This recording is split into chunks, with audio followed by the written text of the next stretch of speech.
66-year-old woman suffered in silence for 10 years with stress urinary incontinence, leaking while coughing or laughing for over a decade, and pain while urinating. The classic assumption?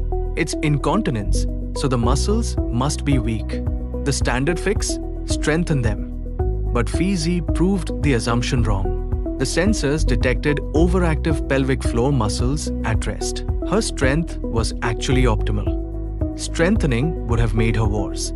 Because of the data, we prescribed pelvic floor relaxation instead. Don't treat based on guesses. Treat based on facts. Stop guessing in women's health.